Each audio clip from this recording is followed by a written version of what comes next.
अस्सलाम वालेकुम जी। ये बंदा है जफर अब्बास जो कि कराची में वहां पर मौजूद लोगों को अफ्तारियां करवाता है, जिसमें शितर मुर्ग की कढ़ाइयाँ, मछलियों की मंदियां, खरगोश के बारबेक्यू, ऊंट की कढ़ाइयाँ और मटन चांप्स और रंग रंग के वहां पर पकवान होते हैं। वहां पर कोल्ड ड्रिंक्स होती हैं और पता नहीं ऐसे सशके दिखाए जाते हैं कि 40-40 लाख की ये इफ्तारियां करवा रहा है, 50-50 लाख की इफ्तारियां करवा रहा है। और जब ये उन लोगों को इफ्तारियां करवाता है और उसके बाद एक माफिया है जो इसके खिलाफ सरगर्म हो जाता है और इसके खिलाफ हर साल जो है प्रोपेगेंडा स्टार्ट कर देता है कि एक तरफ जो है तुम इन लोगों को इतनी महंगी महंगी इफ्तारियां करवा रहे हो, शितरमुर्ग खिला रहे हो, ऊंट खिला रहे हो, खरगोश के बारबेक्यू खिला रहे हो, मटन चांप्स खिला रहे हो, मछलियों की मंदियां खिला रहे हो, और दूसरी तरफ तुम बाइकाट की बात करते हो उन फकीरों की और बाइकआउट की बात करते हो उन रेडी बानों की जो हर रमजान में फलों की कीमतों को जमीन से उठाकर आसमान पर कर देते हैं और उनके खिलाफ जो है तुम एक प्रोपेगेंडा करते हो। तो तुम्हारी ये जो इफ्तारियां हैं ये किस काम की? ये तो एक दिखावा है, ये तो एक रियाकारी है, ये तो तुम अपनी दुकान चमका रहे हो। तो जनाब, मैं आपको सिद्के दिल से ये बात बताता हूँ, मैं इस शख्स को पर्सनली नहीं जानता।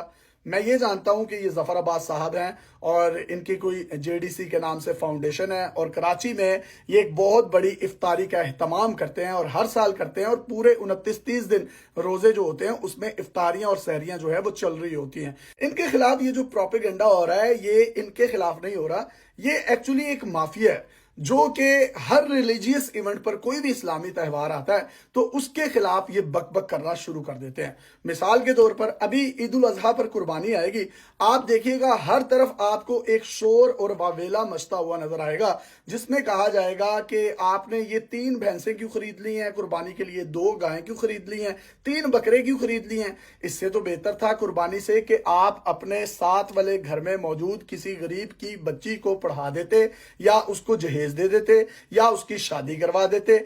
आपको इतने महंगे महंगे जानवर लेने की क्या जरूरत थी? तो जनाब, ये जो महंगे महंगे इतने जानवर लिए जाते हैं, इसका जो गोश्त होता है ये सारा का सारा किसी ने अपने फ्रिज में स्टॉक नहीं करना होता। अगर किसी ने 5 गायें ले ली हैं या किसी ने 1 गाय ले ली है, उसके 1 या 2 हिस्से ही आपके फ्रिज में स्टॉक होंगे, बाकी सारे का सारा जो है यतीमों, गरीबों, मस्कीनों, बेवाओं और उन लोगों में तकसीम होगा जो पूरा साल गोश्त के मुंह को तरसते रहते हैं, जिन्होंने देखा नहीं होता, बेचारे चटनियों के साथ खाने खा रहे होते हैं। ये उन लोगों के लिए ही गोश्त है। इस्लाम की रूह के मुताबिक ये तमाम का तमाम गोश्त असल में है ही उन गरीब लोगों के लिए, जिसमें इस्लाम आपको कहता है कि अगर आपने कुर्बानी की है तो सबसे पहले आपने गरीबों का हिस्सा निकालना है। ये वही गरीब हैं जिनके बारे में लोग कहते हैं कि किसी साथ वाले के घर में आटा डलवा देना था। वो उस गरीब के घर में आटा डलवाने से बेहतर है कि आप उसके घर में गोश्त भेज रहे हैं। अगर आप आटा भी डलवा देते हैं तो ये एक सोने पे सुहागा है। आप किसी को किस तरीके से जज कर सकते हैं कि किसी ने 3 बकरे अगर लिए हैं तो उसने किसी गरीब की मदद नहीं की होगी,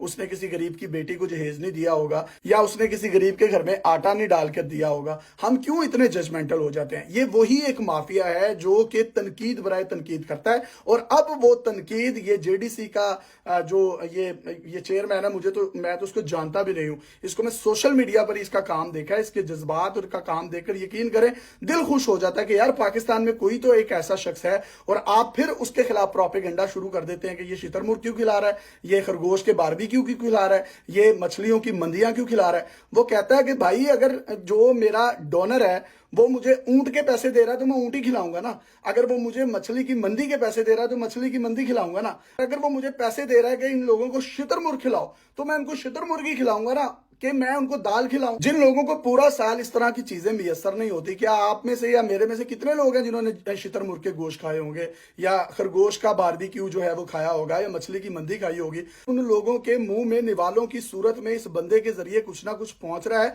तो सबको तो इसके लिए दुआगो होना चाहिए कि यार कोई तो पाकिस्तान में इस नफ्सा नफसी के दौर में गरीबों का, यतीमों का, मस्कीनों का और इनके सरों पर हाथ रखने वाला कोई शख्स है या इनकी किसी ना किसी तरीके से कोई दादरसी कर रहा है। अगर वो रियाकारी भी कर रहा है तो उसकी ये कबूल है कि वो किसी गरीब को खाना खिला रहा है, वो किसी मस्कीन के मुंह में खाना खिला रहा है। बुजुर्ग कहते हैं कि खा लिया तो गंदगी, खिला दिया तो बंदगी। ये एक बहुत बड़ी बात है, लेकिन ये इन अकल के अंधों को समझ नहीं आ सकती। यही माफिया इस जफर अब्बास के खिलाफ एक प्रोपेगेंडा ये भी कर रहा है कि एक तरफ तो तुम गरीब रेडी बानों के खिलाफ प्रोपेगेंडा करते हो और हर साल जो है ये जो फल फरोश हैं इनके खिलाफ तुम एक मुहिम का आगाज कर देते हो। अगर ये इन फल फरोशों के खिलाफ किसी भी किस्म قسم کی کوئی مہم کا آغاز کرتا ہے تو اس کا الٹیمیٹ فائدہ کس کو ہے؟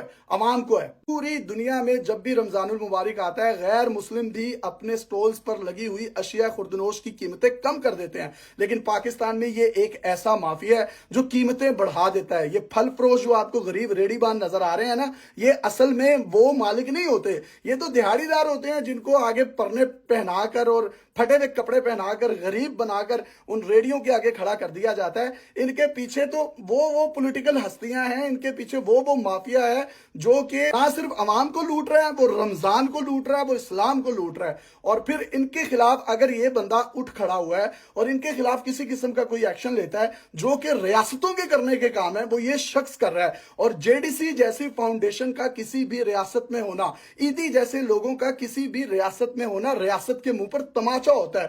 یہ کام ریاستوں کے کرنے کے ہوتے ہیں جو عبدالستار ایدی کر گیا، جو کام یہ جے ڈی سی کا یہ جو چیئرمین ہے آئی تھنک یہ ظفر عباس یہ کر رہا ہے۔ تو مطلب اگر یہ ایک بندہ اچھا کام کر رہا ہے آپ کیوں اس کی لیگ پولنگ کر رہے ہیں؟ دوسری طرف کہا جاتا ہے جو گداگر ہیں آپ ان کے خلاف پروپیگنڈا سٹارٹ کر دیتے ہیں، فقیروں کے خلاف کر دیتے ہیں، تو یہ جو آ کر آپ کے پاس کھانے کھا رہے ہیں یہ بھی تو فقیر ہیں۔ بھائی ہم لوگ گاڑیوں پر سفر کرتے ہیں اور ہمیں پتہ ہوتا ہے اشاروں پر مانگنے والے جتنے بھی گداگر ہیں ایک مافیا کا حصہ ہیں، تو ہم پھر بھی ان کو کچھ نہ کچھ دے دیتے ہیں کہ یار الٹیمیٹلی ان کی بھوک تو مٹے۔ کیا مافیا ان کی ٹانگیں، ان کے بازو، ان کے ناک کاٹ کر معذور کر کر ان کو سڑکوں پر بھیک منگوانے پر مجبور نہیں کرتا؟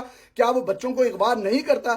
کیا یہ اتنا بڑا مافیا آج تک اس کو کوئی روک سکا ہے؟ اس کو نیشنل لیول پر جب نہیں روکا گیا تو انٹرنیشنلی یہی لوگ اوورسیز پاکستانی کامنٹ سیکشن میں بتائیں کہ کس طریقے سے گداگر پاکستان سے ویزے اور مہنگی ٹکٹس لے کر مکہ مکرمہ، دبئی، مسقط، عمان اور اس طرح کے ممالک میں جا کر وہاں پر گداگری کرتے ہیں، اور انڈین بنگالی جو ہیں ہم لوگوں کا مذاق اڑا رہے ہوتے ہیں۔ اوورسیز پاکستانی جو ہیں ان کے سر شرم سے جھک چکے ہیں، یہ گداگر ان کی تذلیل کا باعث بنتے ہیں۔ اگر یہ ان گداگروں کے خلاف، ان فقیروں کے خلاف کوئی یہ کیمپین چلاتا ہے یا پھل فروشوں کے خلاف کوئی کیمپین چلاتا ہے تو الٹیمیٹلی وہ سفید پوش طبقہ جس نے 200 روپے کے 2 کلو آم اپنے گھر میں لے کر جانے ہیں اور اپنے بچوں کو زندگی میں پہلی دفعہ رمضان کی افطاری کی صورت میں کچھ کھلانا ہے، تو کیا اس کا پیٹ نہیں بھرے گا؟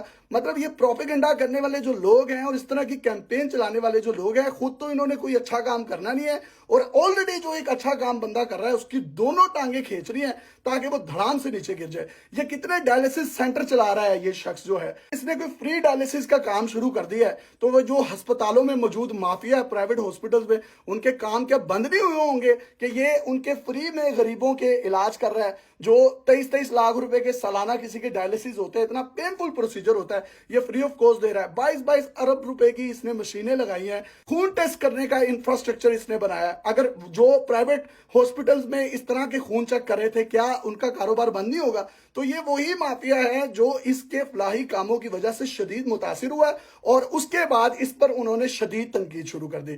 ظفر عباس صاحب، میں کبھی آپ سے ملا نہیں ہوں لیکن آئی وش کہ میں آپ کو کبھی ملوں۔